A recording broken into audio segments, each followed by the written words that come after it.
Muito bem, gente. Aula 3, Economia Internacional.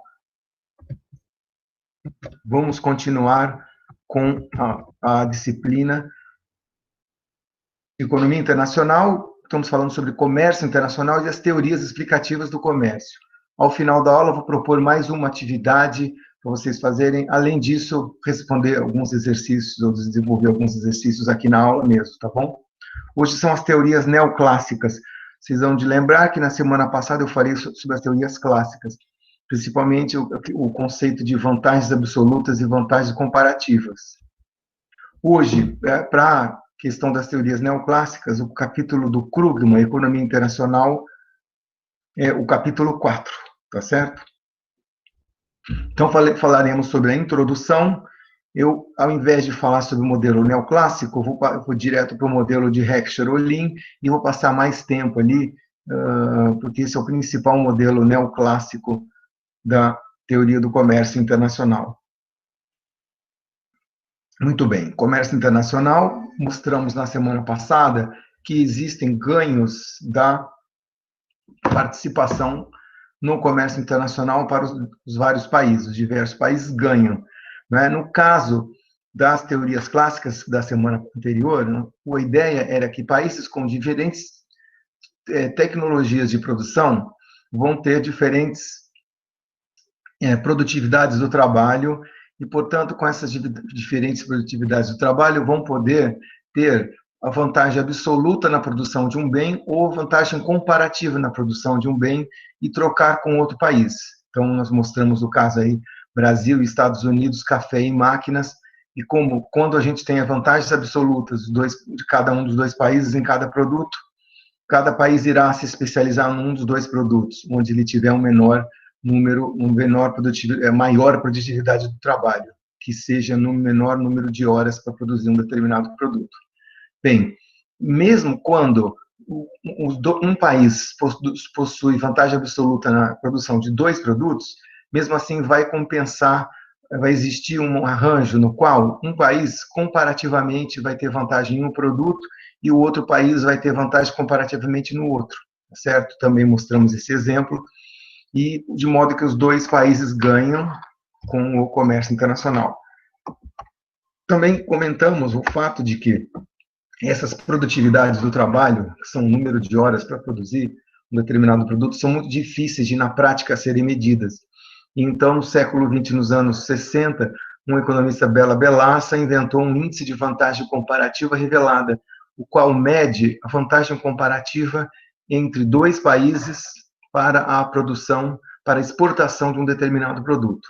Quando, em um determinado período de tempo, um determinado ano, por exemplo, quando o IVCR é maior que 1, há vantagem comparativa revelada na exportação daquele produto do país A comparando com o país B. Esse é um conceito comparativo, né, relativo, sempre é um país comparado com o outro num determinado período de tempo. Inclusive, é possível que você tenha vantagem comparativa durante um tempo e vá perdendo, diminuindo ao longo do tempo, de modo a perder depois, uma vez que o IVCR depende dos dados de exportação do índice de vantagem comparativa revelada. Então, esse é um resumo, mais ou menos, da aula passada, que já se encontra lá no canal do YouTube também. Com relação a hoje, nós vamos mencionar colocar uma questão a mais aqui, que é a questão, que é o ponto de que o modelo de Adam Smith, depois modificado, estendido por Davi Ricardo, o modelo ricardiano, ele só utiliza trabalho como fator de produção único, não usa a ideia de que é possível que você use o capital também. Isso é importante considerar que o capital também é um outro fator de trabalho, uma vez que o capital ele substitui o trabalho muitas vezes, né? Então, você pode utilizar mais capital e menos trabalho para produzir uma determinada quantidade de um determinado produto. Então, é importante, né, estender para um modelo no qual a produtividade do trabalho e do capital sejam levadas em conta. Tá? E a outra coisa também é que a discussão do comércio internacional tem efeitos de eficiência, né? Ou seja, a gente pode falar o seguinte, não, um país é mais eficiente relativamente que o outro, então ele exporta para o outro esse determinado produto. tudo bem com esse conceito. A questão é que o comércio internacional, além de ter esses ganhos de eficiência, eles impactam a distribuição de renda num determinado país. Por exemplo, produtos que são utilizam bastante trabalho ou que utilizam capital, né, eles podem ter os seus pagamentos, o pagamento do capital e o pagamento do trabalho, que são, respectivamente, os juros e os salários, podem ser modificados por conta do comércio internacional e pode aí haver algum tipo de resistência ao comércio internacional. Né? Alguns grupos podem falar, não, o comércio internacional não é legal para nós, então vamos nos opor ao comércio internacional. Então, aí é a questão da distribuição de renda. Tá? Então, é possível que haja também essa discussão, tá? Acaba sendo uma discussão politicamente sensível, porque você vai para uma outra arena, não só a arena da eficiência, mas a arena da distribuição de renda, né? Então, eu vou direto para o modelo de Heck-Cherolin, que é um modelo principal no qual você utiliza não só o trabalho na sua função de produção, mas também o capital. Então, temos aí dois fatores de produção dessa vez, tá? E eles também consideram dois produtos e dois países, igual no modelo anterior da semana passada. São dois economistas suecos, Heckscher e Ohlin, que no século XX, mais precisamente em 1933, elaboraram esse modelo para tentar explicar as fontes do comércio internacional e as fontes da vantagem comparativa. Mostrar que não só o trabalho influencia, mas também o capital também influencia. E que existem efeitos distributivos, além dos efeitos de eficiência no comércio internacional. Ele é um modelo conhecido como 222, porque são dois fatores de produção, dois produtos e dois países, certo? Como que como funciona esse modelo? Já vamos ver. Então, novamente, 222, dois fatores, dois países, dois produtos e dois fatores de produção. Note que, às vezes, a gente costuma usar capital e trabalho, tá? Mas é possível também utilizar um terceiro fator de produção, não junto com os outros dois, mas substituindo um dos outros dois. Então, o fator terra também, às vezes, é utilizado nesses exercícios, até porque existem produtos que são intensivos no uso do fator terra. Né? Então, por exemplo, soja, café, todos os produtos agrícolas são bastante intensivos no uso de terra, utilizam bastante terra.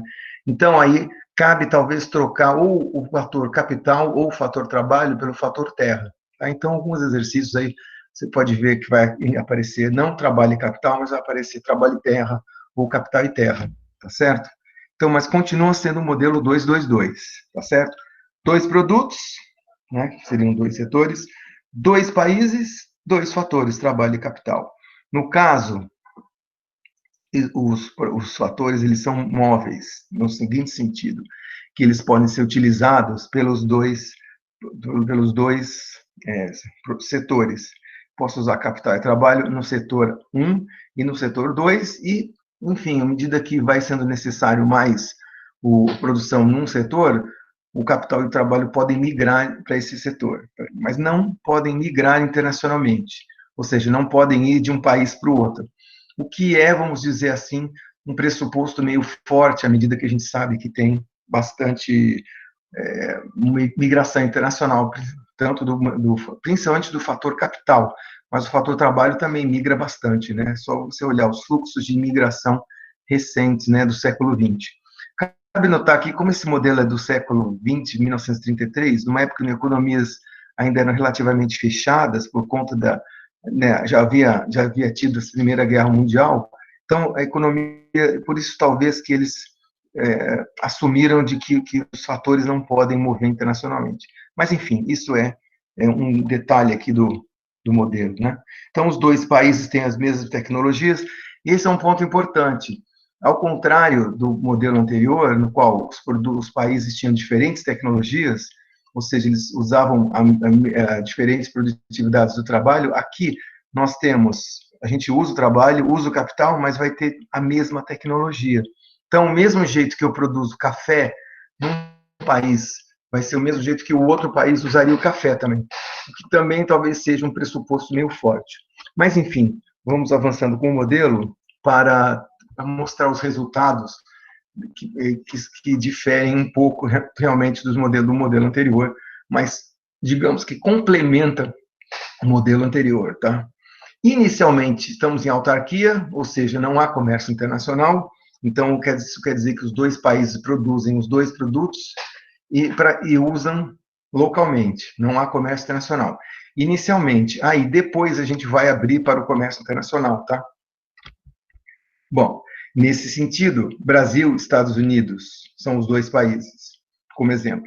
Dois países, laranja e máquinas, tá? Ao invés de café, vamos usar laranja agora dessa vez.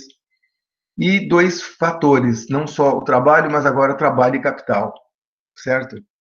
Então, eu vou chamar essas letras maiúsculas, um L maiúsculo e o M maiúsculo, de produção. Então, L vai ser a produção de laranja, e M vai ser a produção de máquina.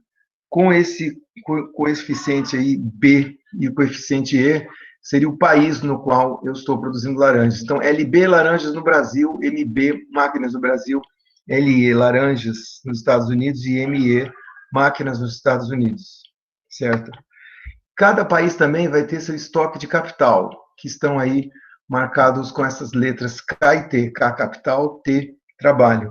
Então, KB é capital no Brasil, TB, trabalho no Brasil. KE, capital nos Estados Unidos, TB, trabalho nos Estados Unidos. São, então, estoques de capital. Então, temos produção, temos estoque, tá aí lembrando que é um modelo 222. Dois produtos, dois países, dois fatores. Beleza. Muito bem, nenhum problema até agora. Aí, agora, para entender esse modelo Heck-Schroling, a gente precisa de chegar a duas conclusões, dois fatores importantes. E quando você coloca os dois em conjunto, você consegue chegar a uma conclusão sobre o padrão de comércio. O que é padrão de comércio mesmo? Quem exporta o quê? Quem importa o quê? Então, nosso objetivo é tentar entender qual é o padrão de comércio, uma vez que o comércio internacional seja permitido. Tá? Ou seja, dentro desse país, dentro desse exemplo, no caso da exportação de laranja e de máquinas, com os estoques de capital e trabalho de cada país, não é? Quem que exporta o quê? O Brasil exporta laranja ou ele exporta máquinas? Os Estados Unidos exporta laranja ou exporta máquinas? Então, vai depender desses parâmetros aí. Quais parâmetros? Então, vamos lá. Dois parâmetros. O primeiro deles é definido pela divisão entre o estoque de capital num país pelo estoque de trabalho naquele mesmo país. O que a gente chama de razão capital-trabalho. Tá? Então, eu preciso calcular, e vamos supor que esses 10 são números que eu tenho, tá? Então, o casão, KB, é o estoque de capital no Brasil, e o TB, estoque de trabalho no Brasil. Dividindo um número pelo outro, se eu tiver esses dois números, né, terei a razão capital-trabalho no Brasil. Tá certo? Existe uma outra razão, chamada razão trabalho-capital, que é o inverso dessa. É TB sobre KB, tá bom? Então, tanto faz, eu estou chamando aqui de razão capital-trabalho K dividido pelo T em cada país, mas saiba que existe também a razão trabalho-capital, que é T dividido pelo K. Muito bem. Suponha que com esses quatro números, que são esses daqui, ó, que são esses quatro números aqui, ó, KB, TB, KT, TE, só suponha que eu tenho esses quatro números. Quando você faz essa divisão aqui, KE dividido por KT, KB dividido por TB, calcula e compara os dois. Compare as duas razões capital-trabalho, certo? Depois a gente vai ter oportunidade de fazer exercício com números aí, e aí vocês vão calcular efetivamente a razão capital-trabalho em cada país. Suponha que, nesse nosso exemplo, KE sobre TE deu maior que KE sobre KB sobre TB. Então, a da esquerda é maior que a da direita. Suponha que aconteceu isso.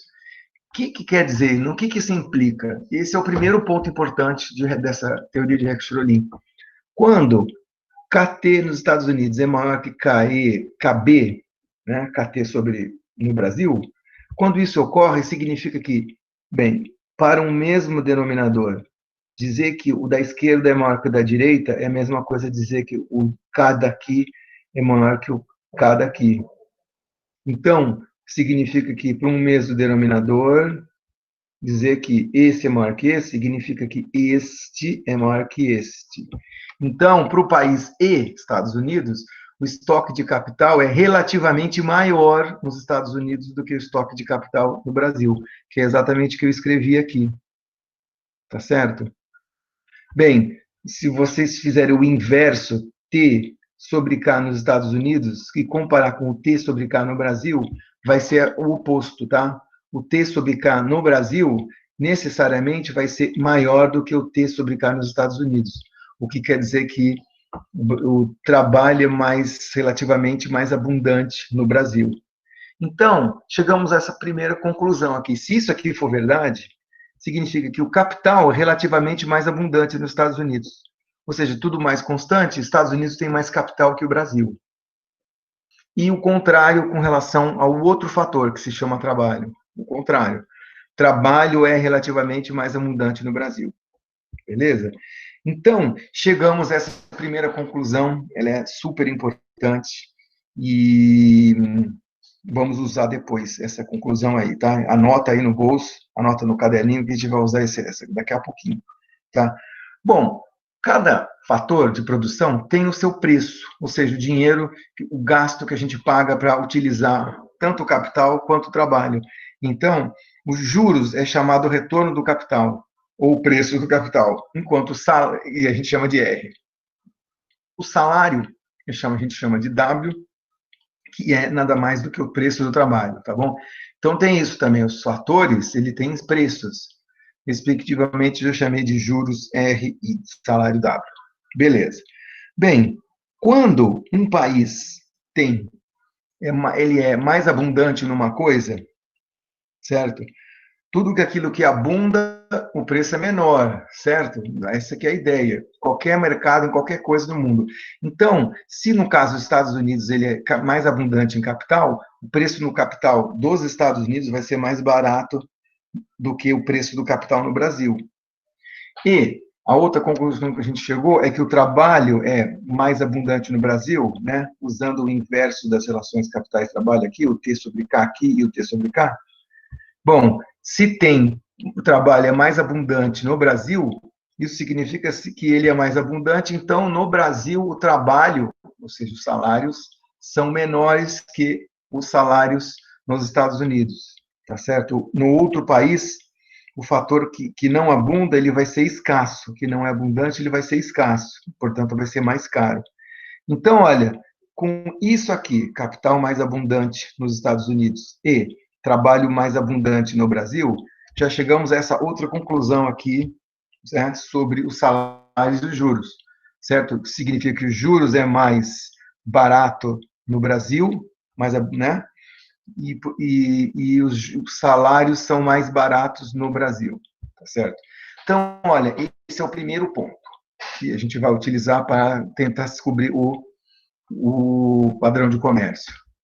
Bom, dá uma olhada agora nesses numerinhos aí. Lembra que eu falei que a tecnologia de produção é a mesma dos produtos? Então, como assim tecnologia de produção? Esses azinhos que vocês estão vendo aí é o número de horas que eu utilizo de cada fator para produzir cada produto em geral, não só num país, mas no outro também. Então, vamos supor, ATL, ATM, AKL e AKM. O que são cada um desses azinhos? ATL, T não é trabalho, L não é laranja? Então, isso aqui é o número de horas que eu utilizo de trabalho para unidades de trabalho para produzir um tonel ou um barril de suco de laranja. ATM, número de horas que eu uso de trabalho para produzir uma máquina. AKL, número de unidades de capital para o que eu utilizo para produzir um tonel de laranjas, e AKM é o número de unidades de capital que eu uso para produzir uma máquina.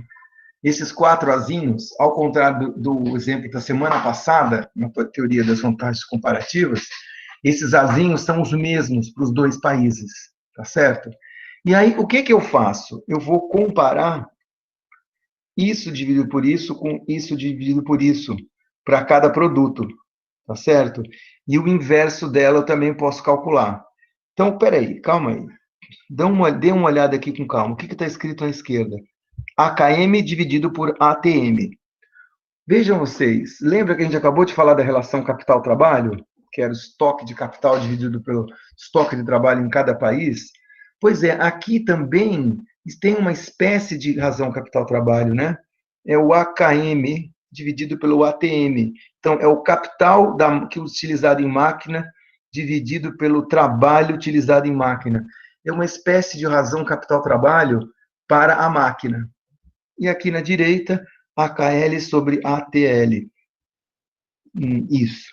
Ou seja, quanto de capital que eu uso para produzir laranja, dividido pelo ATL, que é o quanto que eu uso de trabalho para produzir laranja. Então, é como se fosse uma razão capital-trabalho para a laranja. Eu comparo a da máquina com a da laranja. Se uma for maior que a outra, então vamos supor que os numerinhos que eu tenho, vamos supor que esse da esquerda é maior que o da direita. Significa que, por um mesmo denominador, se o da esquerda é maior que o da direita, significa que AKM é maior que AKL. Ou seja, máquina usa mais capital do que laranja. Ou seja, máquina é mais intensiva no uso de capital do que de laranja. A conclusão é exatamente essa. Tá? Se o da esquerda é maior que o da direita, máquina, ambos usam capital, tá? Mas a máquina é mais intensiva no uso de capital em termos relativos do que a laranja, tá certo? Agora, inverte, por favor, as duas, aqui ainda, inverte, por favor, as duas razões. Coloca agora ATM sobre AKM aqui, ATL sobre AKL aqui. Então, o que vai dar? Se vocês tiverem os mesmos números, vai dar o inverso aqui, né? Vai ser o da direita maior que o da esquerda. Ou seja, ATM sobre AKM vai ser menor do que ATL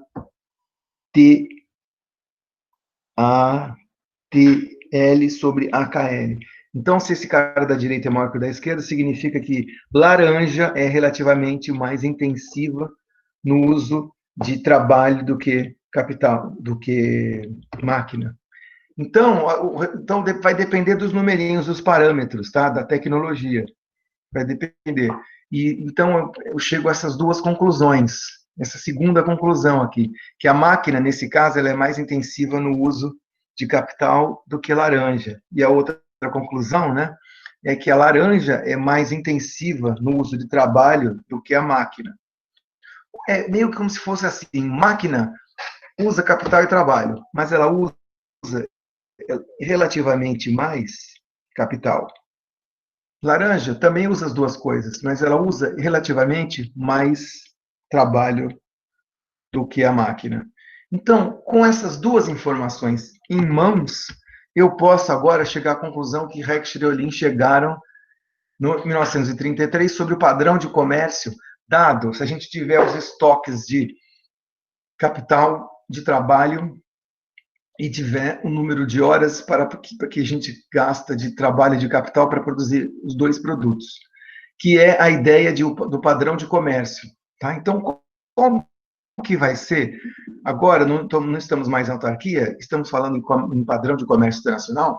Como vai ser o comércio internacional se, no caso, nós tivermos os dois produtos, capital e os dois produtos, máquina e laranja, capital e trabalho, Brasil e Estados Unidos, com aqueles números. Como que vai ser? Bom, primeiro, são dois resultados. O primeiro deles, e mais importante, é o resultado do modelo de Heckscher-Ohlin. Um país vai exportar o produto que for intensivo no uso de fator mais abundante naquele país. E eu vou importar o produto que é intensivo no uso do fator mais escasso naquele país. Eu vou repetir essa ideia do modelo o resultado principal do modelo de Heckscher-Ohlin. Um certo país exporta um produto que é intensivo no uso daquele fator que é mais abundante naquele país. E eu vou importar o outro, que é o produto intensivo no uso do fator mais escasso naquele país. tá certo? É como se os países especializassem na produção de produtos que utilizam o seu fator mais abundante e importasse o produto que utiliza o seu fator mais escasso. É assim, eu tenho um fator abundante, eu tenho bastante trabalho. A ideia é a seguinte: eu tenho bastante trabalho, a minha tendência é exportar produtos que são intensivos no uso de trabalho. Se eu tenho bastante capital, né, eu tendo a exportar produtos que são intensivos relativamente mais no uso de capital. Esse é o ponto. Então, e como é que eu chego a essa conclusão? Usando essas duas coisas. Quais duas coisas? Primeiro, a razão capital-trabalho, e segundo, a razão capital-trabalho dos produtos. Então, vamos lá. Razão capital-trabalho do país. K sobre T.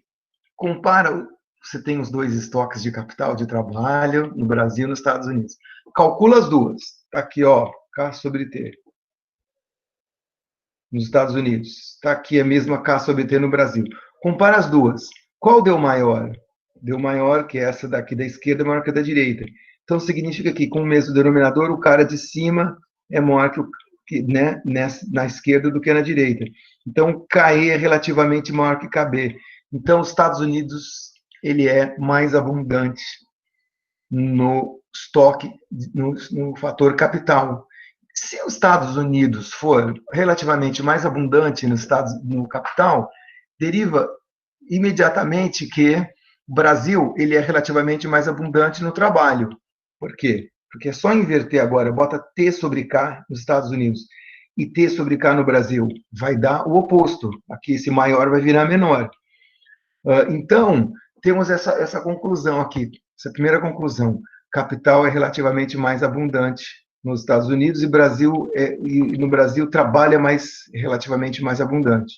Beleza, esse um ponto. O segundo ponto aqui é, fazendo essas mesmas relações capital-trabalho, só que para produtos agora, e está aqui embaixo, ó, tá? AKT da máquina e AKT da laranja, compara as duas. Aquela que for maior, o produto usa relativamente mais o fator que está em cima, no numerador. Então, por exemplo, se for verdade que esse da esquerda é maior que o da direita, a máquina vai usar mais capital do que a laranja. E implica também que a laranja é relativamente mais extensiva no uso de outro produto. Então, agora você junta as duas coisas, junta isso, né? Junta isso daqui com isso daqui, e aí a gente vai ter a ideia do padrão de comércio, tá? Eu vou exportar o produto que é relativamente maior no uso daquele fator, tá certo? Vamos ver aqui. Então, suponha esses numerinhos. Suponha essas duas coisas, A e B, gente. Dá uma olhadinha aqui com calma. Agora eu vou dar números aos bois, nomes aos bois, ou números aos bois. ATL é 2, AKL é 3, ATM é 1, AKM é 4. Então, a gente já pode calcular as relações capital-trabalho de cada produto. Então, AKL, AKM, 4. ATM, 1. Razão capital-trabalho da máquina, 4 sobre 1. Beleza. Razão capital-trabalho da laranja, AKL, 3. ATL, 2, 3 sobre 2, 1,5. Como 4 é maior que 1,5, então esse cara é maior do que esse. É como se, para um mesmo denominador, o numerador daqui é maior que esse. Então, é que significa que a máquina é mais intensiva no uso de capital. Beleza? E, por conseguinte, a laranja só pode ser mais intensiva no uso de trabalho. Então, o primeiro ponto é o A. O segundo ponto aqui é razões capital-trabalho. Eu não coloquei números aqui, mas suponha que o KE sobre TE é maior que o KB sobre TB. Tá certo? Num exercício eu daria esses números aqui. Aqui eu acabei não dando, mas vamos lá. O que significa K sobre T nos Estados Unidos maior que o K sobre T no Brasil? Que nos Estados Unidos o capital é relativamente mais abundante. E o trabalho é mais abundante relativamente no Brasil, sendo escasso nos Estados Unidos. Junta as duas informações e você vai ver o padrão de comércio. Bom, Se os Estados Unidos, o capital é mais abundante lá, a tendência é produzir lá, nesse país, produtos que usam relativamente mais o capital. No caso, qual que vai ser? A máquina, que a gente concluiu comparando essas duas razões aqui. No caso do Brasil, o trabalho é relativamente mais abundante. Então, a tendência é produzir produtos que utilizam de maneira relativamente mais abundante o trabalho. No caso, a gente concluiu, olhando aqui, que a laranja é mais abundante no uso de trabalho. Então, a tendência é o Brasil exportar a, a laranja. Então, é isso. Padrão de comércio. Estados Unidos exporta a máquina e importa a laranja. Brasil exporta a laranja e importa máquinas. Tá certo? Então, com um exemplo simples, a gente chega a essa conclusão aqui, né, do Heck-Cherolin. Um país exporta o produto que é intensivo no uso do fator mais abundante naquele país. Então, seja lá o que eu tiver de fator mais abundante, minha tendência é me especializar na exportação de produtos que utilizem tal fator. E eu importo o outro, né? O outro produto, no caso, daquilo que é mais escasso. Veja os Estados Unidos, ele é mais abundante em máquina e mais escasso em trabalho. Então, ele vai exportar produtos relativamente os produtos que são abundantes no uso de capital, por exemplo, máquina, e vai importar a laranja. Por quê? Porque ela é mais o trabalho, o capital, o trabalho lá é mais escasso. E o oposto para o Brasil. Então, a ideia é exatamente essa, especialização na produção dos fatores que utilizam seu fator abundante. Lembra que eu falei do fator terra como um terceiro fator? É a mesma coisa, certo? Num exercício que caísse, utilizasse o fator terra, se um país a terra for o fator relativamente mais abundante, então eu tendo a exportar produtos intensivos no uso de terra. Então, a ideia, a força ou o valor dessa teoria, que foi elaborada em 1933, é a ideia de que os países exportam aqueles produtos que utilizam bastante os fatores que eles têm relativamente abundante. Então, se num determinado momento, por exemplo, o Japão tem o capital como um fator abundante, há uma tendência de exportar produtos intensivos no uso de capital, tais como computadores, celulares, automóvel, etc. Já um país como Gana, na África, ou, enfim, Zâmbia, algum daqueles países africanos que são relativamente mais intensivos no trabalho, eles tendem a produzir produtos que utilizam trabalho. E se você pensar em termos de terra também, um país como o Brasil, não é à toa que o Brasil tem exportado produtos agrícolas. Terra é um fator relativamente abundante no Brasil, né, para produzir coisas como soja, ou como café, ou mesmo carne, né, que utiliza bastante, o gado utiliza bastante a terra. Então, o Brasil, sendo relativamente abundante em terra, ele vai exportar produtos intensivos no uso de terra, tais como esses produtos agrícolas. O Japão, por exemplo, ia ter uma grande dificuldade de exportar produtos que são intensivos no uso da terra. Por quê? O Japão é uma ilha pequena, não tem tanta terra assim, né? Seria muito difícil aí o Japão poder se especializar nessa exportação. Então, a terra é um fator relativamente escasso, tá? Então, esse é um resultado principal do modelo de Heck-Cherolin, e que, vamos dizer assim, é uma segunda contribuição às teorias do comércio internacional. Primeira são aquelas teorias clássicas, né, no qual a vantagem absoluta e vantagem comparativa determina o padrão de comércio. Aqui, o que determina o padrão de comércio é a abundância relativa no uso de certos fatores que o país tenha. Tá? Eu tendo a me especializar naqueles produtos que usam relativamente bastante um fator que é abundante no meu país. Então, esse é o principal resultado do modelo de Heck-Cherolin, tá? Que eu coloquei aqui.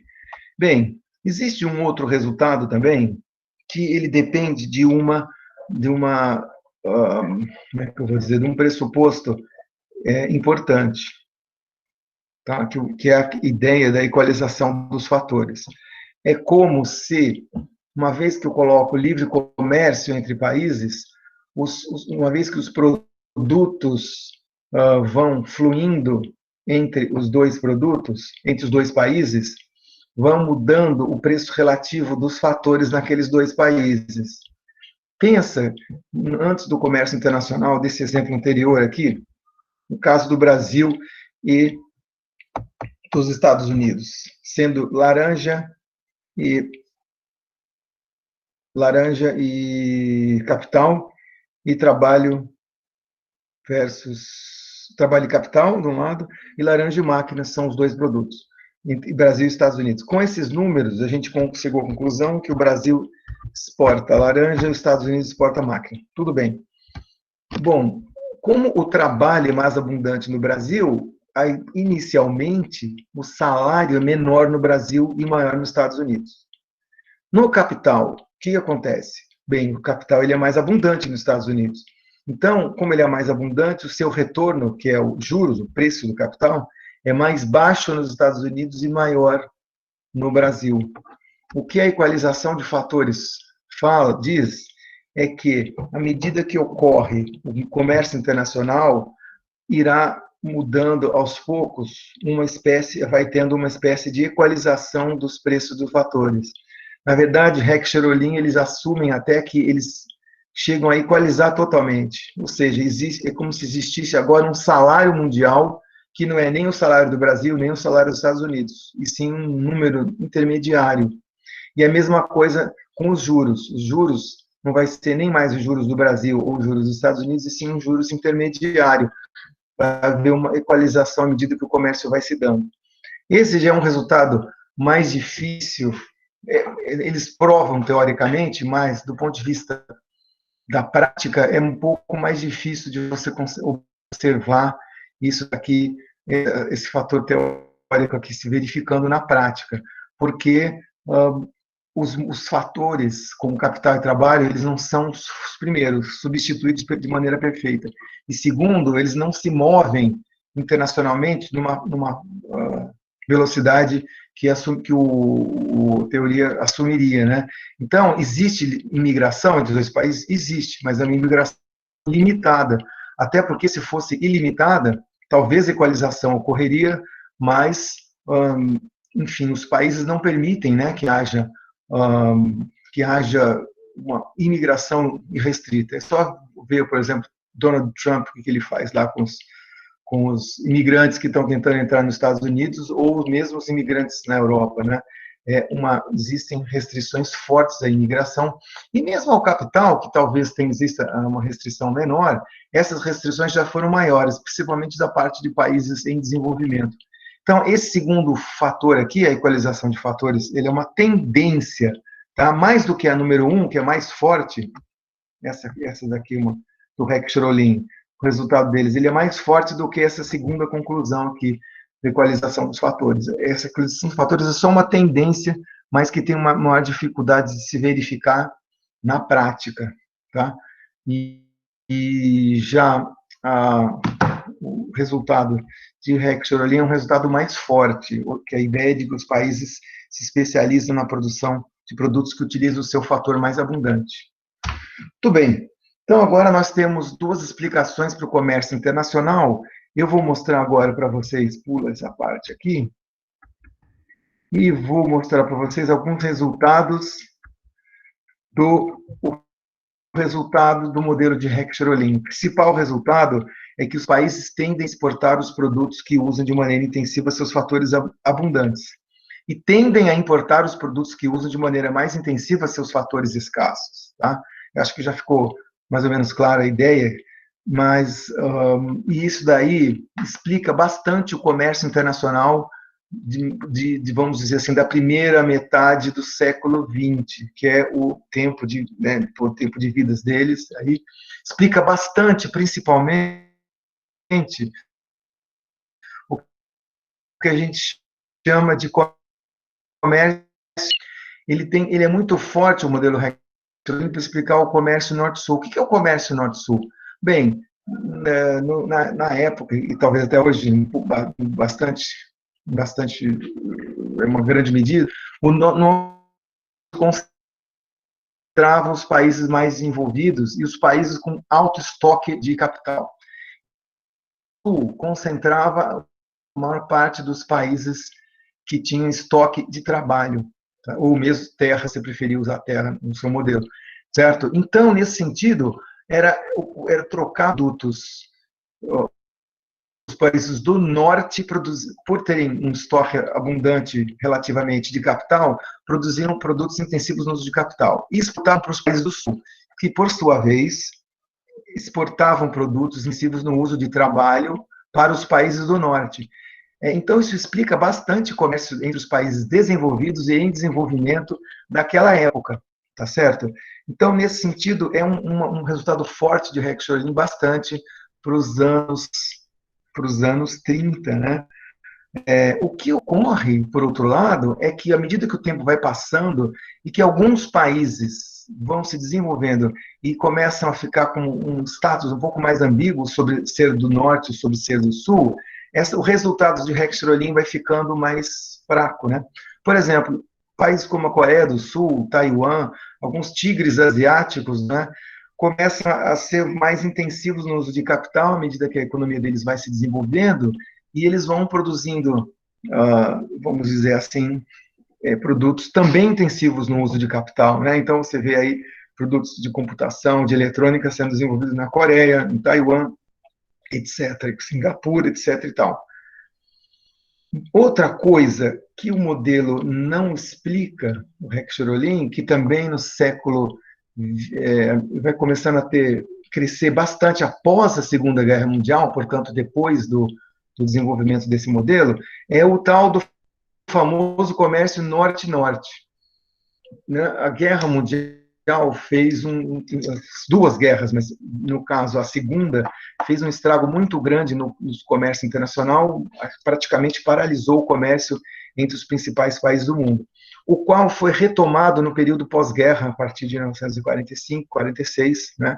E a partir daí surge fluxos grandes de comércio entre três conjuntos de países, entre a Europa de um lado, entre os Estados Unidos e entre o Japão, né? Você vê esse tripé aí, vamos dizer assim, esses três pontos começam a ter um grande comércio entre si, bastante grande.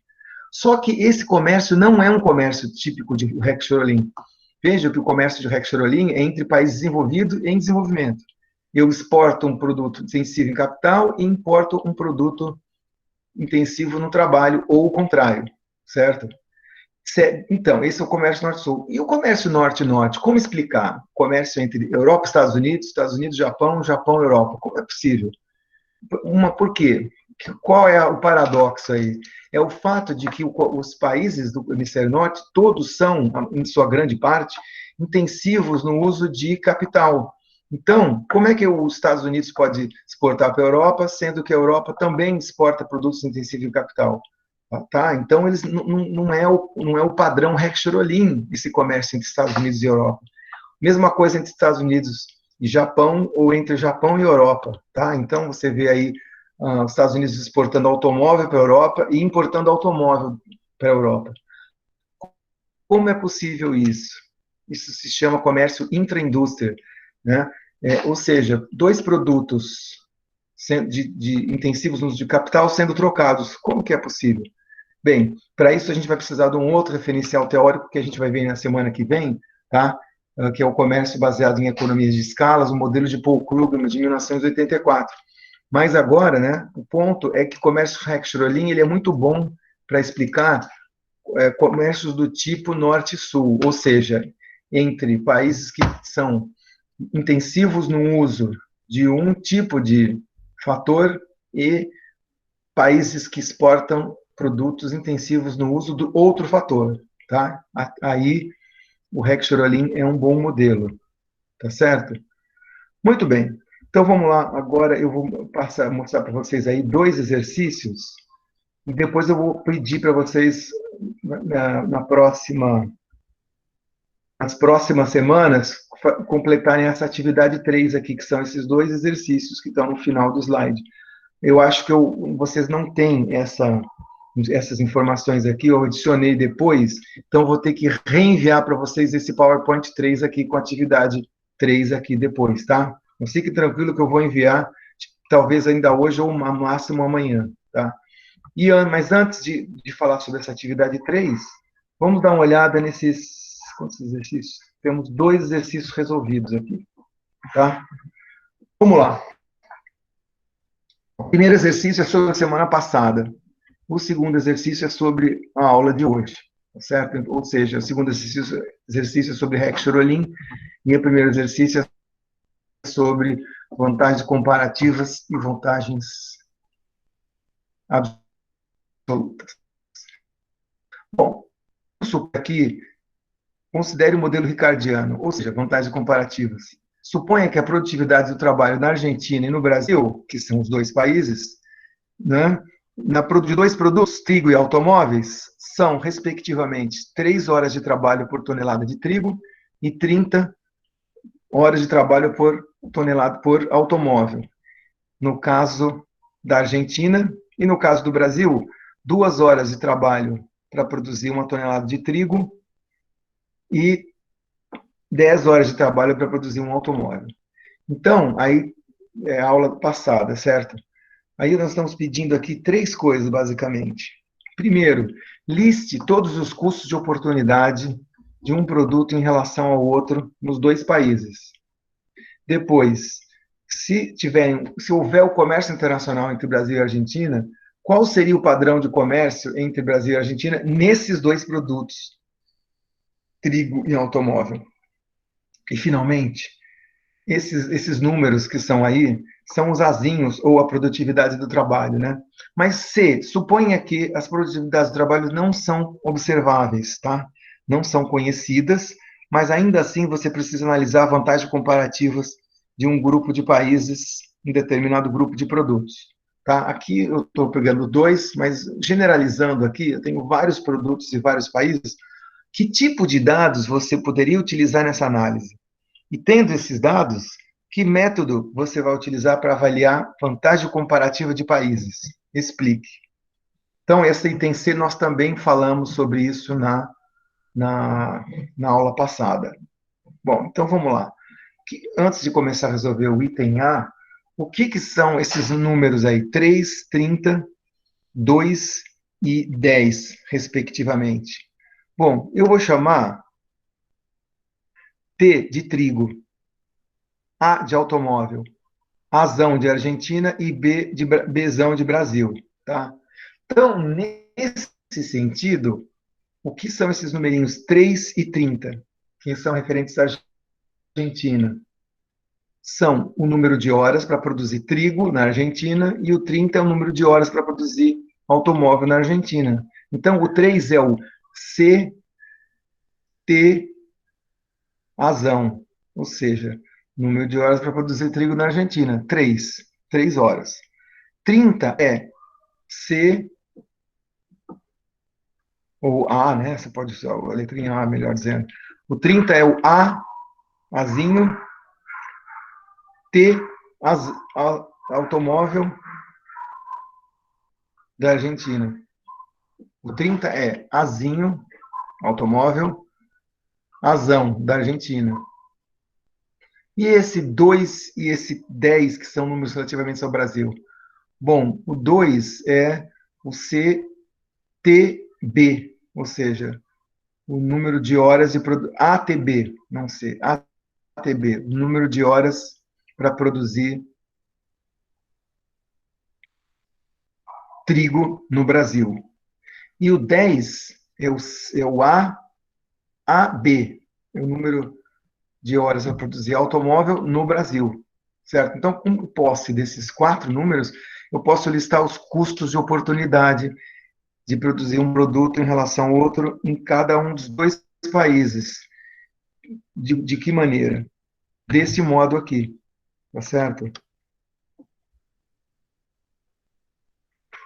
CTA é o custo de produzir trigo, custo de oportunidade de produzir trigo na Argentina, que nada mais é do que os azinhos dos dois produtos na Argentina, 3/30. Então, lembrando que custo de oportunidade é produzir mais do produto trigo e produzir menos do produto automóvel. E aqui, entre parênteses, eu ponho o nome do país, Argentina. Então, custo de produzir mais trigo e menos automóvel, na Argentina vai ser o azinho 3, que é o azinho do trigo na Argentina, e o 30, que é o azinho do automóvel na Argentina, 3/30, que é igual a 0,1. Então, esse aqui é o primeiro custo de oportunidade. Guarda isso aqui. Calcule esse mesmo custo de oportunidade, só que para o outro país, o Brasil. Como que eu faria isso? Bom, eu dividiria o azinho do T e o azinho do A no Brasil. 2 é o número de horas de produzir T, trigo, no Brasil, e 10 é o número de horas de produzir automóvel no Brasil. 2/10, que é igual a 0,2. Tá certo? Então, olha, já tenho o custo de oportunidade de produzir mais trigo na Argentina e produzir mais trigo no Brasil. Daqui a pouco eu vou comparar os dois, mas ainda não. Agora, o que são esses 8 custos aqui? Bem, é que a minha pergunta eu pedia para listar todos os custos de oportunidade, né? Esses dois que vocês estão vendo é o oposto, é o inverso dos anteriores. O CAT é o inverso do CTA. Como assim inverso? Ué, é o custo de produzir mais automóvel e menos trigo. Aqui é o custo de produzir mais trigo e menos automóvel, portanto é o inverso. Então, o CAT ele vai ser o Azinho do A em cima e o do T embaixo, ou seja, 30/3. Então, se eu quiser produzir mais automóvel e menos trigo na Argentina, o meu custo é 30/3, ou seja, 10. No caso do Brasil, também o CAT é o inverso do CTA. No caso do Brasil, também é isso que ocorre. CAT é produzir mais automóvel, menos trigo, que é o inverso do outro, CTA. Então, CAT é automóvel em cima, trigo embaixo. 10, número de horas de produzir mais automóveis no Brasil. E 2, número de horas para produzir trigo no Brasil. 10/2, 5. Então, é isso. O item A, deixa eu voltar aqui. O item A é custo de oportunidade de um produto em relação ao outro nos dois países. Vou mostrar aqui de novo. Item A, tá? Então, CTA 3/. Os outros dois custos que estão listados aqui de oportunidade são o inverso dos anteriores. Beleza, e agora padrão de comércio. Item B. Se ambos países foram submetidos ao livre comércio, qual é o padrão de comércio entre eles? Ou seja, quem exporta o quê e quem importa o quê? Tá? Então, como é que eu faço isso? Bom, é só comparar os custos de oportunidade de um país com o do outro para o mesmo produto. Tá? Então, olha, eu vou comparar o CTA da Argentina com o CTA do Brasil. O que é o CTA mesmo? É o custo de produzir mais trigo, que é o de cima, e menos automóvel. Tá certo? Esse custo na Argentina é 0,1. Tá aqui. Esse custo no Brasil é 0,2. Vem disso aqui. 0,1 é menor que 0,2. Então, independente dos custos absolutos, os custos relativos, que é esses CTAs daqui, os dois CTAs, o que eles estão me dizendo? Estão dizendo que se eu quiser produzir mais trigo e menos automóvel na Argentina, essa substituição vai ocorrer a um custo de 0,1.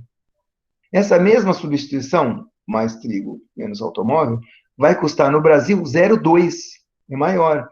Então, o custo de fazer essa substituição no Brasil é maior, então, a vantagem do produto de cima, que é o T, o trigo, é melhor na Argentina do que no Brasil. Então, significa que a Argentina vai exportar o trigo.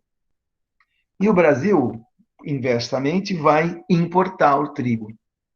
Tá? Então, para o trigo está decidido. A Argentina exporta, o Brasil importa. Beleza, agora eu uso o CAT, que são os outros dois custos, o CAT da Argentina e o CAT do Brasil, que no caso da Argentina é 30/3, que é 10, no caso do Brasil, 10/2 igual a 5. O que é o CAT mesmo? É o inverso do CTA. CAT é, ó, eu vou produzir mais automóvel e menos trigo. Mais automóvel e menos trigo. Em qual país tal custo é menor? Brasil. Então, para substituir a mais automóvel e menos trigo, me custa 5 no Brasil. Essa mesma substituição me custa 10 na Argentina. Esse é o ponto. Então, assim sendo, o Brasil vai exportar automóveis e a Argentina vai importar automóveis. Então, agora estamos com o padrão de comércio bem determinado aí. Tá? A Argentina exporta trigo, importa automóveis. O Brasil exporta automóveis, importa trigo. Então, esse aí é o padrão de comércio com os dados aqui, esses 4 dados que foram, mostra para a gente que como é o comércio internacional num modelo ricardiano. Beleza. Ainda falta o exercício C. Faz de conta aí, e tipicamente acontece isso mesmo, faz de conta que eu não tenho nenhum desses azinhos. São números não observáveis, difíceis de você achar. Ups! Faz de conta que eu não tenho esses azinhos. E mesmo assim, eu gostaria de analisar as vantagens comparativas entre países usando alguns produtos. Que dados que eu vou precisar para fazer isso? Se eu não tiver os azinhos, como que eu faço? Né? E, além disso, a outra pergunta é, tendo esses dados, que método que você usa para saber essa vantagem comparativa dos países? Bom, para responder, aí é um pouco que a gente viu lá no final da aula, que era a questão do modelo do índice de vantagens comparativas reveladas criado por Bela Velasco. A ideia dele foi criar um método simples para que possa apontar vantagens comparativas na produção, na exportação de produtos entre pares de países, quando os azinhos não são observáveis. E sim utilizar um outro dado observável, relativamente mais fácil de encontrar, que são os dados de exportações entre os países. Vocês vão de lembrar aí como que calcula o IVCR, depois aí vocês dão uma olhadinha, né? São 4 dados e eu consigo 4 fluxos de comércio entre o seu país e os outros países do mundo, e o seu país e esse país pelo qual você está comparando a vantagem comparativa. Então, essas informações eu vou usar aqui para responder essa questão C. Né? Ou seja, para analisar vantagens comparativas entre grupos de países e grupo de produtos, eu vou precisar das exportações de produtos para cada um desses países, desses produtos. Tal metodologia se chama Índice de Vantagem Comparativa Revelada, que usa as exportações de um determinado produto entre um determinado pares de países. Tá? Então, lembram? A gente calculou lá, acho que era Suécia e Itália, veículos.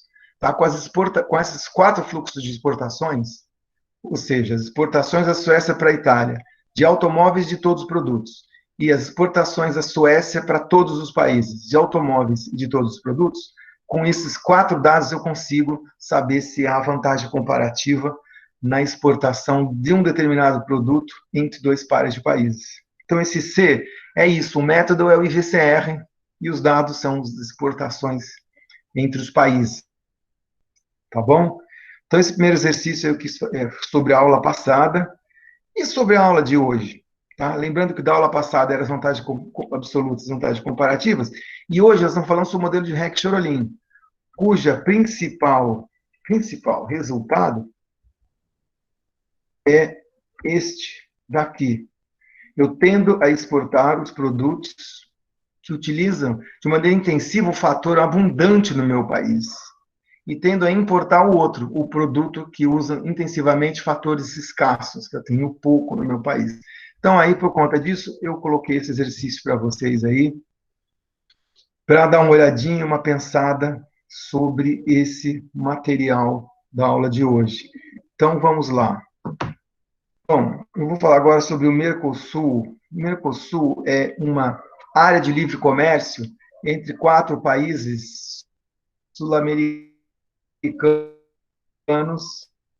A Venezuela também participou, mas agora a Venezuela acabou sendo suspensa do Mercosul, de modo que o Mercosul voltou a ser Brasil, Argentina, Paraguai e Uruguai. Tá? Então, para responder isso aqui, vejam vocês, eu tenho aí 2 países, Brasil e Paraguai. Tá? Brasil e Paraguai. A pergunta está aqui e a resposta já está logo embaixo, tá? Mas, enfim, concentra aí na pergunta primeiro para tentar entender o que a gente está tentando, né? Tentando entender. Então, suponha que você tem dois países, Brasil e Paraguai. Tá? Os dois países são, respectivamente, intensivos, abundantes em capital e trabalho, de acordo com o modelo de Heck-Cherolin. Então, se fosse o mundo de Heck-Cherolin, o Brasil tinha bastante capital, menos trabalho em termos relativos. O Paraguai, bastante trabalho e menos capital. Explique o que aconteceu no Brasil com salários, juros e produção local,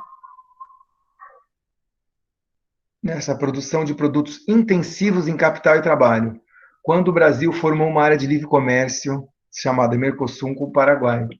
Ou seja, a ideia aqui é, tá, quais foram os efeitos do Mercosul sobre o Brasil? Tá? Eu não estou perguntando nada sobre quais são os efeitos no Paraguai, mas eles saem diretamente desse exercício também, você consegue avaliar diretamente. Minha pergunta é, no Brasil, o que aconteceu com o capital, desculpe, o que aconteceu com os juros, com os salários e com a produção de produtos intensivos em capital e produção de intensivos em trabalho?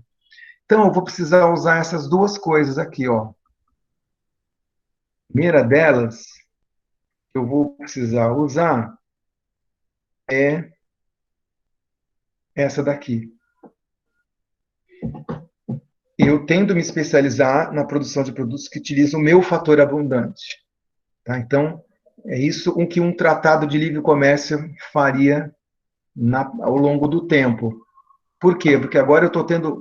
Porque o que acontece é que antes do Mercosul existiam tarifas de importação e outras dificuldades que me diminuem o acesso ao mercado do outro país.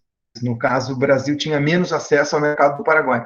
Com o Mercosul, a tarifa vira tarifa zero de importação e as outras, teoricamente, as outras restrições ao comércio também são removidas.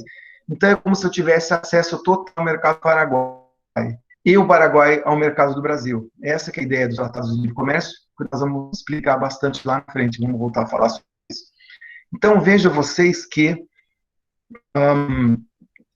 o que ocorre aqui é que, enfim, eu me especializo na produção dos produtos que utilizam o fator abundante. Tenho que usar isso para responder, e tenho que usar isso aqui também.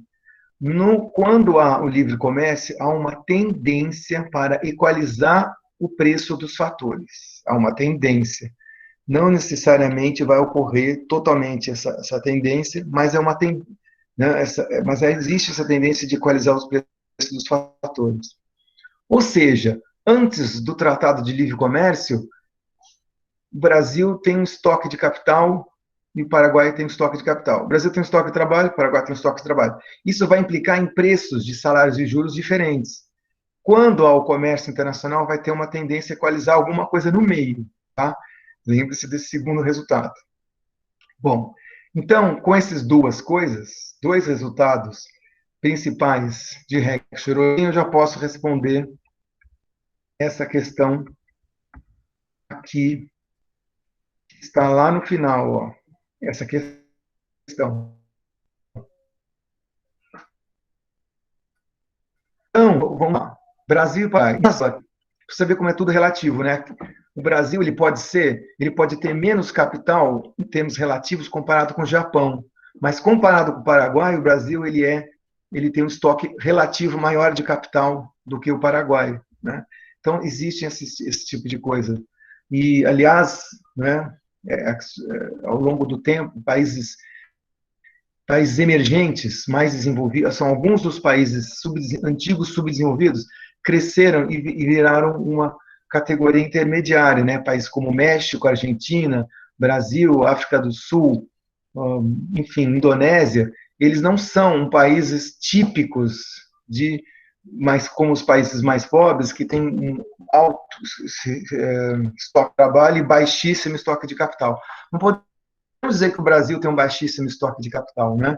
Ao contrário, mas também não chega a ser como num dos países desenvolvidos. Então, é alguma coisa intermediária. E tem um conjunto de países que a gente tende a chamá-los de emergentes, que são esse conjunto de países que tem uma situação intermediária em relação aos de capital e trabalho relativos no mundo, né?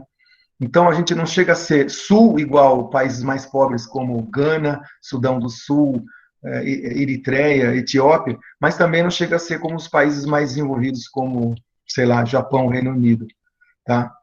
A Coreia, já podemos dizer que ela mudou mais o patamar de estoque de capital e trabalho em termos relativos, né? Que nos últimos anos ela se desenvolveu tão rapidamente que o seu estoque de capital é muito em termos relativos que o estoque de trabalho que já foi um dia. Lembrando que a Coreia do Sul já foi muito pobre, assim como a Coreia do Norte é hoje. Em 1953, houve uma guerra que quase acabou com os dois países e terminou na secessão, ou divisão entre Coreia do Norte e Coreia do Sul. Antigamente era uma Coreia só, né? A Guerra da Coreia foi essa famosa guerra que terminou em 53 e que acabou colocando uma Coreia comunista do Norte do lado da União Soviética e uma supostamente democrática do Sul para o lado dos Estados Unidos. E desde 53 até hoje, a Coreia do Sul cresceu uma taxa rapidíssima teve uma taxa rápida de crescimento econômico e aproximou-se o seu estoque de capital hoje, em termos relativos, de vários países desenvolvidos. Bom, mas chega de conversa e vamos resolver esse exercício 2 aqui. Então, com o resultado de Heck-Cherolin e da equalização dos fatores, como responder essa pergunta? Então, a informação que temos são poucas informações, na verdade é só essa aqui. São 2 países, Brasil e Paraguai. O Brasil tem mais capital relativamente do que o Paraguai, e o Paraguai tem mais trabalho relativamente que o Brasil. Opa, como assim o Paraguai tem mais trabalho que o Brasil? Bebeu? Tá doido? Em termos relativos, lembra da razão K sobre T. Tá? Na razão de K sobre T, se a do Brasil, a de K é maior, a do T vai ser maior a do Paraguai. Por construção, coloca qualquer número que vocês vão ver que em termos relativos, não em termos absolutos, termos relativos. Por quê? Porque o Paraguai é uma economia muito menor que a do Brasil, tem menos pessoas, menos capital, menos trabalho, mas em termos relativos, o Paraguai vai ser mais intensivo relativamente em trabalho e o Brasil mais intensivo, relativamente intensivo no capital. É essa a informação que temos aqui para resolver o exercício. O que ocorreu com salários, juros e produção? Deixa os salários e juros para daqui a pouco. Vamos pensar na produção primeiro. Produção. Primeiro resultado de Heck-Cherolin diz que os países irão, sob livre comércio, que é o que vai acontecer quando temos a implementação do Mercosul, sobre livre comércio, aumenta e se especializa na produção de produtos intensivo no uso do seu fator mais abundante. O fator mais abundante do Brasil é o capital, então a produção de produtos intensivos no uso de capital no Brasil vai aumentar, a produção e a exportação, porque lembre-se, o que a gente produz, né? Então, a produção e a exportação, como o estoque de trabalho é relativamente menor no Brasil, então vai diminuir a produção, pelo menos com relação ao Paraguai, vai diminuir a produção de produtos intensivos no uso de trabalho. Não se esqueçam disso, tá? Isso é um resultado importante, e é em termos relativos. Mas você vai falar assim, vamos pensar um produto intensivo no uso de trabalho, sei lá, tecidos ou produtos agrícolas. Com relação ao Paraguai, o que a teoria prevê é que esse produto, a produção desses produtos diminuiria, com relação ao Paraguai, não com relação ao resto do mundo. Por exemplo, talvez a soja ou o mate, a gente exporte menos para o Paraguai, com relação a esse resultado aqui. O que não significa que a gente não tenha vantagem comparativa em produtos intensivos no trabalho para outros países, para a China, né, sei lá, para os Estados Unidos. Lembrando que tem um terceiro fator, que é o fator terra, que a gente tem bastante, tem abundante, né? Então, os produtos intensivos no uso de terra, a gente vai exportar com relação a vários desses outros países aí. Mas volta para o Paraguai. Então, a produção de produtos intensivos no uso de capital vai aumentar e diminuir a produção de intensivos no uso de trabalho, com relação ao Paraguai. Beleza? E com relação ao trabalho e salários e juros, vai aumentar ou vai diminuir no Brasil? Olha o que eu já escrevi aqui. No Brasil, aumenta os juros e diminui os salários. Opa, como é que é possível? Calma aí, peraí, explica. Brasil tem mais capital em termos relativos. Se ele é abundante em capital, então significa que, né, tudo que abunda é barato. Lembra-se disso. Então, se o capital é abundante, então o preço do capital é baixo, comparado com o Paraguai. Juros no Paraguai está lá em cima e juros no Brasil aqui embaixo. Inicialmente, essa é a situação. Lembra a equalização dos fatores? Que com o comércio internacional há uma tendência a equalizar os preços dos fatores? É como se um novo taxa de juros intermediária para os dois países nascessem, nem tão baixa quanto do Brasil e nem tão alta quanto do Paraguai. Então, nesse sentido, é por isso que no Brasil aumentaria os juros, porque a taxa de juros no Brasil já é baixa, é a mais baixa de todas. No Paraguai é mais alta e há uma tendência a equalizar em algum ponto do meio, mesmo que se mova pouco, né, para o meio, a tendência é que haja uma movimentação em algum ponto do meio, ou seja, um aumento nos juros. Pode parecer estranho esse resultado, gente, mas a tendência, se houver uma equalização de fatores, é que os juros subam um pouco. E os salários? Bom, se o trabalho é mais abundante no Paraguai e no Brasil relativamente mais escasso, então, lá é abundante, o preço do salário lá é baixo, o preço do salário aqui é alto, comparado com o Paraguai. Lá mais baixo, aqui mais alto. Se vai equalizar, vai ser alguma coisa no meio. Não vai ser nem tão baixa quanto a do Paraguai, nem tão alta quanto a do Brasil. Então, os salários, eles tenderiam alguma coisa no meio, ou seja, o salário que era alto vai cair de algum modo, tá certo? Então, é esse o resultado da aplicação do modelo de Heck-Schroling para o Brasil e Paraguai,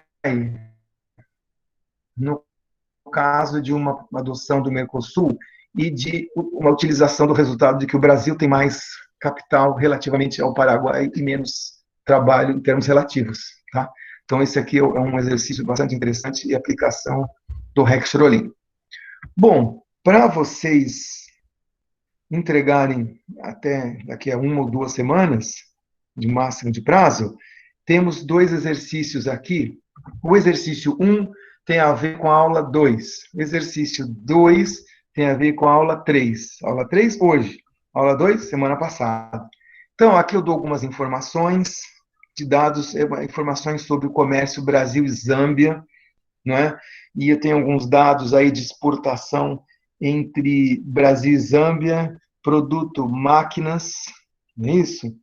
Exportação de máquinas, está falando de vantagens comparativas. E aí eu faço algumas perguntas aqui, sendo que a principal delas, deixa eu ver, a pergunta principal é, se usando esses dados de uma metodologia importante, mostrar se o Brasil tem vantagem comparativa em relação à Zâmbia, usando esses dados de 2012, tá? Eu apresento esses numerinhos aí, e vocês me digam se o Brasil tem vantagem comparativa em relação à Zâmbia para as exportações de máquinas em 2012. Ou se a Zâmbia, que tem a vantagem comparativa, tá? Então, vocês me informam isso, usando a metodologia apropriada. Um uso dessa ideia de Heck-Schroling aqui. Eu tenho os azinhos da produção de trabalho, número de horas de trabalho. Ah, olha só, esse exercício aqui está falando de trabalho e terra, não tem capital. É o modelo Heck-Schroling, só que usando trabalho e terra ao invés de trabalho e capital. Então, vai ter o preço do trabalho, o salário, e o preço da terra, que a gente costuma chamar de aluguel. Mas tem aí os numerinhos, tá certo? 25. Suponha também que os estoques de terra e trabalho nos dois países são dados por 660 e 1530 com relação a dois países. E os produtos são tecidos e Tecido e alimentos. Tecidos e alimentos são os dois produtos.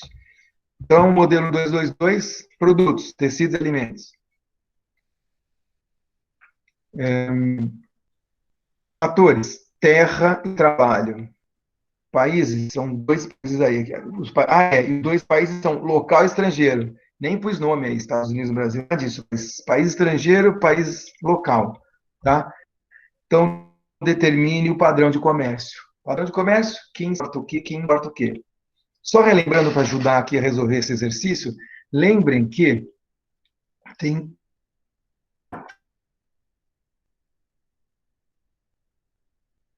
calcular a razão capital trabalho. Opa!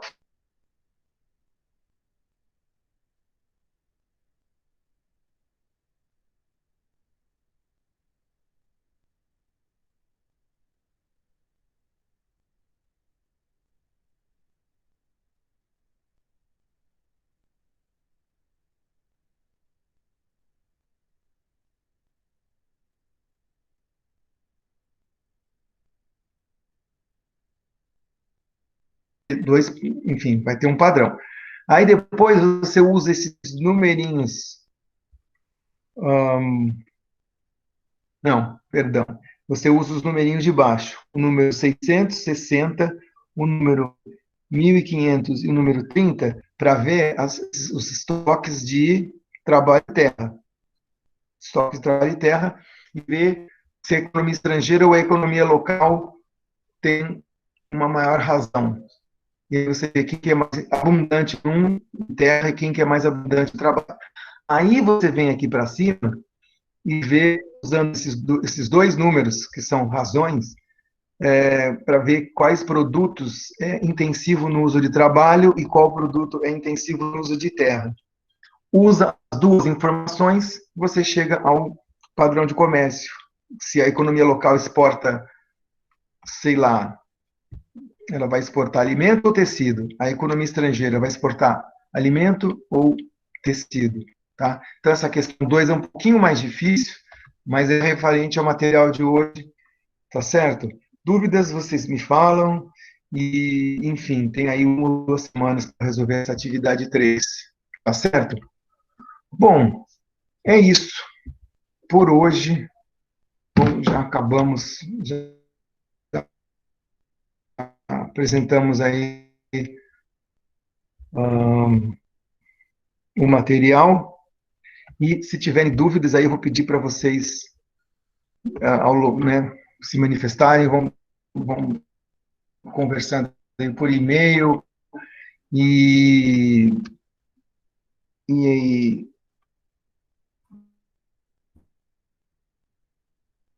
não entregaram, tem alguns que não entregaram a atividade 1 também, mas a atividade 2 é importante que entreguem e tendo dúvidas me avisem, tá?